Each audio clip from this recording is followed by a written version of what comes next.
அவர் நமக்கு தேவனாக இருப்பாரானால், நாம் அவரை தேவன் என்று உணர்ந்து இருப்போமானால், அவரை நினைக்கும் போதெல்லாம் நமக்கு ஒரு மரியாதை உண்டாகும், அவர் மேலே ஒரு கனம் உண்டாகும்.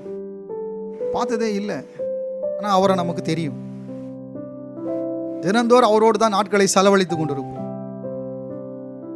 என் உணர்வாக, என் நம்பிக்கையாக, என் பலனாக, என் ஆறுதலாக, என் இளைப்பாறுதலாக, என் சந்தோஷமாக, என் சமாதானமாக, என் தைரியமாக, என் சகிப்புத்தன்மையாக, என்னுடைய பலனாக நான் அவரை என் வாழ்க்கையாக பார்க்க நான் விரும்புகிறேன். அதுதான் தேவன். இதை தான் அறியலையா ஜனங்க. அவரை பற்றினதான அறிவு இல்லாததுனால அவரை மகிமைப்படுத்த முடியல அவர்களால். சிந்தனையினாலே வீணர்னா என்ன? வேஸ்ட் ஆயிட்டாங்க. அவங்க வாழ்றதே வேஸ்ட், அவங்க இருக்கிறதே வேஸ்ட்.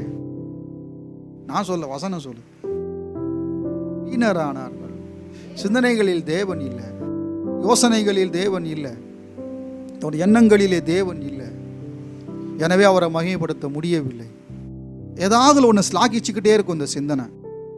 சிந்தனையினுடைய கோட்பாடு அதுதான் பாருங்க. ஏதாவது ஒன்றை விரும்பும், ஏதாவது ஒன்று பெருசாக நினைக்கும். எதை பெருசாக நினைக்குதோ, எதை விரும்புதோ அங்கே போய் விழும். அப்படியே இந்த சிந்தனை. நீங்கள் ஒரு காரியத்தை பார்த்துக்கிட்டே இருக்கிறீங்க, விரும்பி பார்க்கும்போது அதை நீங்கள் புகழ்றீங்க. மனுஷனுடைய சிந்தனை ஏதோ ஒன்றை புகழ்ந்து கொண்டே இருக்கிறது, ஏதோ ஒன்றை பெருசாக நினச்சிக்கிட்டே இருக்கு. தன்னை மகிமைப்படுத்தும்படியாக உண்டாக்குனார் தேவன் இந்த சிந்தனையை. இந்த சிந்தனை எனக்கு என்னவாயிடுச்சு? பிசாசினால கரப்ட் ஆகி வேற ஏதோ ஒன்று என்ன செஞ்சுக்கிட்டு இருக்கு, சிந்திச்சுக்கிட்டு அதை பெருசாக நினச்சிக்கிட்டு அதுக்கு பின்னால் ஓடிக்கிட்டு இருக்கு. இந்த சிந்தனை தன் பலனையெல்லாம் அதற்கு கொடுத்து வீணாக்கிக்கிட்டு இருக்கு வாழ்க்கையை. தங்கள் சிந்தனைகளினாலே வீணார் ஆனார்கள். அடுத்த ஸ்டெப் என்னது? உணர்வில்லாத இருதயம் இருள் அடைந்து அவர்கள் தங்களை ஞானிகள் என்று சொல்லியும் பைத்தியக்காரராக மாறிடுறாங்க. அழிவில்லாத தேவனுடைய அந்த மகிமையை அழிவுள்ள மனுஷர்கள், பறவைகள், மிருகங்கள், ஊரும் பிராணிகள் ஆகிய இவைகளுடைய ரூபங்களுக்கு ஒப்பாக மாற்றிட்டாங்க.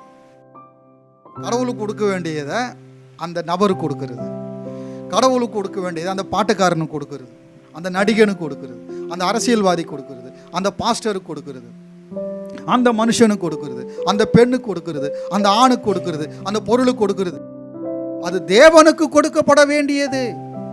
இந்த கனமும் மகிமையும் புகழ்ச்சியும் ஆசையும் வாஞ்சையும் எல்லாம் தேவனுக்கு கொடுக்கப்பட வேண்டிய வேற எங்கோ கொண்டு போய் செலுத்தப்பட்டு கொண்டிருக்கிறது. தேவன் நம்மை ரட்சித்து இருக்கிறார். தேவனை புகழ்கிறதான வாழ்க்கையை தேவன் நமக்கு தந்திருக்கிறார். எல்லாவற்றுக்கும் போதுமானவர், ஏராளமானவர், தாராளமானவர். நம்முடைய கிருபையை தேவன் நமக்கு ஏராளமாய் தருகிறார். இயேசு கிறிஸ்து எப்போதெல்லாம் அற்புதங்களை செய்தாரோ அப்போதெல்லாம் பிச்சு பிச்சு கொடுக்கல, பற்றாக்குறையா இருக்குது பார்த்து செய்யுங்கன்னு சொல்லலை. இயேசு கிறிஸ்து நிறைவாக அவருக்கு திருப்தியாகிற வரைக்கும் வேண்டிய மட்டும் கொடுத்தார். இயேசு கிறிஸ்து வேண்டிய மட்டும் கொடுத்தார். எவ்வளோ வேணுமோ அதுவும் கொடுத்து அதற்கு அதிகமாகவும் மீதி எடுக்கக்கூடிய விதத்தில் அதிகமாகவும் கொடுத்தார் இயேசு கிறிஸ்து. ஒரு வேலை ஆரம்பிக்கும் போது பற்றாக்குறை மாதிரி இருக்கலாம். ஆரம்பம் அப்படிதான் இருந்தது சீஷர்களுக்கு. இதை கொண்டு நாங்கள் என்ன செய்வோம் ஆண்டவரே? இவ்வளவுதான் இருக்கிறது, இத்தனை பேருக்கு இது எம்மாத்திரம், இந்த காரியத்துக்கு இது எம்மாத்திரம், இந்த வேலைக்கு இது எம்மாத்திரம், இந்த தேவைக்கு இது எம்மாத்திரம். அதை தேவன் பெருக செய்கிறார், தேவன் ஆசீர்வதிக்கிறார், அற்புதங்களை செய்கிறார் தேவன். நாம் அற்புதங்களிலே வாழ்ந்து கொண்டிருக்கிறோம். சம்பளத்தில் வாழல, ஆசீர்வாதத்தில் வாழ்ந்து கொண்டிருக்கின்றேன், அற்புதத்தில் வாழ்ந்து கொண்டிருக்கின்றேன். நம்ம சாப்பிட்ற உணவு அவர் நமக்கு தருகிறது. தேவன் நமக்கு உணவு அளிக்கிறார். சுகம், ஆசீர்வாதம். சிலருக்கு சாப்பாடு இருக்கு, கையில் எடுக்கக்கூட முடியாது, அவ்வளோ பலவீனம். உட்கொள்ளப்பட்ட உணவு செரிமானமாகிறது பெரிய ஒரு அற்புதம், பெரிய ஒரு ஆசீர்வாதம். அற்புதத்திலே வாழ்ந்து கொண்டிருக்கிறோம். ஆண்டவர் நமக்கு அற்புதமானவராக இருக்கிறார். பாதுகாப்பு, பராமரிப்பு, நம்முடைய விசாரிப்பு, நமக்கு வேண்டிய எல்லாவற்றுக்கும் அவர் போதுமானவர். கர்த்தரின் கை குறுகி இருக்கிறதோ? விசாலமான கைகளை உடையவர் தேவன், அள்ளி வாரி இறைக்கிறவர். எவ்வளவு வாரி இறைத்தாலும், எவ்வளவு அள்ளி கொடுத்தாலும் வற்றி போகாதவர்.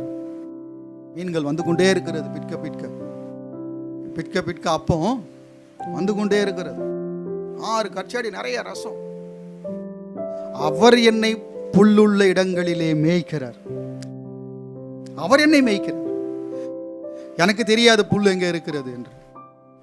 எனக்கேற்றதான ஆதாரம், எனக்கேற்றதான உணவு எங்கே இருக்குன்னு எனக்கு தெரியாது. அவர் என்னை மேய்க்கிறார்.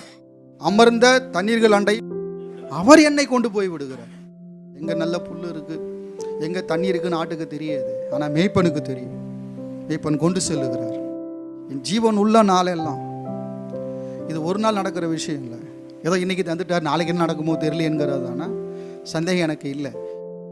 இப்படிப்பட்ட நன்மைகள் தற்காலிகமானது அல்ல, ஓரிரு நாட்களுக்குரியதல்ல. ஜீவன் உள்ள நாளெல்லாம் நன்மை கிருபை என்னை தொடர்ந்து கொண்டே இருக்கும்.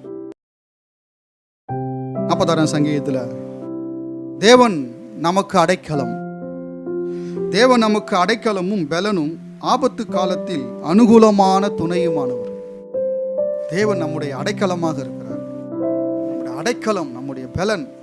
ஆபத்து வரும்போது அந்த ஆபத்து காலத்தில் அனுகூலமான துணையாக இருக்கிறார். ஆகையால் என்ன பிரச்சனை வந்தாலும் எனக்கு கவலை இல்லைன்னு சொல்றான் தாவீது. ஆகையால் பூமி நிலை மாறினாலும், மலைகள் நடு சமுத்திரத்திலே சாய்ந்து போனாலும், அதன் ஜலங்கள் கொந்தளித்து பொங்கி அதன் பெருக்கினால் பர்வதங்கள் அதிர்ந்தாலும் நாம் பயப்படுவோம். மரண இருளின் பள்ளத்தாக்கிலே நடந்தாலும் பொல்லாப்புக்கு பயப்படேன். அவர் கோலும் அவர் தடியும் என்னை தேற்றும். என்னை தேற்றுவதற்கு ஒரு கோல் இருக்கிறது, ஒரு தடி இருக்கிறது, அது எனக்கு உதவி செய்யும். நான் பயப்பட மாட்டேன், அது எனக்கு உதவி செய்யும். ஒரு நதி உண்டு, அதன் நீர்க்கால்கள் தேவனுடைய நகரத்தையும் உன்னதமானவர் வாசம் பண்ணும் பரிசுத்த ஸ்தலத்தையும் சந்தோஷிப்பிக்கும். இந்த நதிதான் ஆண்டவராகிய தேவன், பரிசுத்தாவியானவராகிய தேவன். நமக்கு ஒரு நதி இருக்கிறது, அந்த நீர்க்கால்கள் ஓரமாக நாம் நடப்பட்டு இருக்கிறோம். கர்த்தருடைய வேதத்தில் பிரியமாயிருந்து இரவும் பகலும் அவருடைய வேதத்தில் தியானமாக இருக்கிற மனுஷன் பாக்கியவான், அவன் நீர்க்கால் ஓரமாய் நடப்பட்டு இருக்கிறான். நான் வாடி போவது இல்லை.